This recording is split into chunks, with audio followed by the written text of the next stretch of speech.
Well, you said that Fat Joe is disrespectful for saying that Blacks and Latinos created hip-hop 50-50. Did you actually say 50-50? Yeah.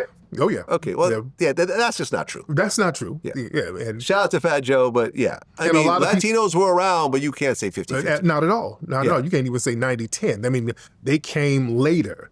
In the movie, all the pioneers, they were like, yeah, when we were doing it, there just were no Latinos participating. We had a couple in the audience watching, but they just came later. They just weren't into it early on. And that's the truth. Yeah, and listen, you've had very prominent Latinos over the years. Crazy Legs, of course, Big Pun, and Fat Joe, and Cypress Hill, MC Frost. Like, there's been a lot of very important figures in hip-hop. But I guess if you're talking about the original, then yeah, it was all black people. Right, and the thing that's rubbing a lot of people the right way, there's this whole push just suddenly for there to be this co-creation, because now hip-hop is going to the Olympics, breakdancing is in the Olympics now, so now there's a big corporate drive and there's going to be a lot of corporate money there. So now hip-hop and breakdancing and b-boying is looked at as a positive. When black people were just doing it, it was like, oh, look at those Negroes on the floor. What are they doing? That's not real dancing, that's not real music. But now that it's being internationally accepted, they have to say, well, black people didn't really do it on their own. So they're doing hip hop like they do other genres. They do the same thing with rock and roll. It was negative until white people did it, and then rock and roll is a white thing. Country music, our sister Beyonce has a hot country album out now, and they're making it seem like she's co-opting somebody else's culture. Country music comes out of foundational black American culture. So what happens is we let people come in and just take the culture and then turn us into guests in the culture, because that's what they're trying to do with the whole Latin situation. They want to go from Latinos were 50-50 to Latinos actually created breakdancing and black folks got it from them. That's where it's going. And that's where a lot of people are like, hey, let's put a timeout on this and back it up and tell the truth. Yeah, I mean, it's interesting that breakdancing is in the Olympics. I fell in love with hip-hop breakdancing in the 80s in elementary school. Oh, yeah. And, but it seems like when you look at modern breakdancing, it's really run by the Asians now.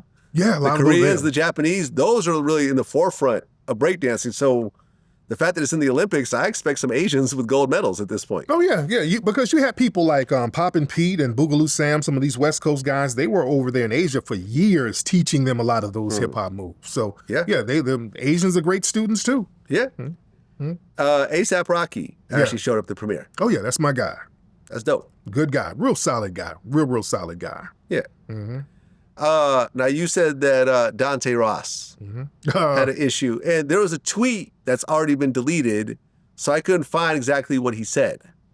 So what did he say? What did he say? Because he was, me and him were going, he hopped in my mentions. I don't know how we got into it, but he was talking about all of the people who was there, and it wasn't just black. I'm kind of paraphrasing. Yeah, it was all of these other people who helped create hip-hop too. It was on that type of thing. But he was talking about people in the 80s and 90s. He was doing the whole Big Pun and Mellow Man Ace and, talking about people who came later. So we were kind of going back and forth. Yeah, I've had issues with Dante Ross over the years. When we met, he was real cool, and then he started talking shit about me. And then we had a conversation about it, and I thought it was quashed, and he continued to run his mouth. And it's like, Dante's one of these dudes, and you see this, in hip-hop. It's like the white guy who wants to be the only white guy.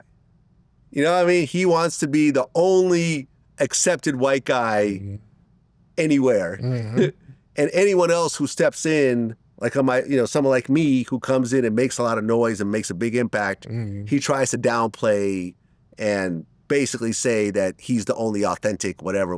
Listen, Dante has an A&R background, and he's, helped put together some dope albums, like, he A&R the Brand Nubian album, and, I think like Souls of Mischief and some other stuff that I've actually liked. So I approached him respectfully and got sort of disrespect back. So it was just like, all right, well, yeah, my thing, again, fuck you too, basically. That's how I look at it. And because he has produced a lot of and A&R'd a lot of legendary groups and legendary albums, he kind of feels like he can kind of jump up in the conversation. And, I got to pump your brakes a little bit, because, we're talking about something that has to do with our culture. We're talking about something that was created by foundational black Americans. So just because you produced a few records, just because you got your black buddies, this ain't a conversation that you can just kind of bogart yourself into because you don't really know the nuances of it.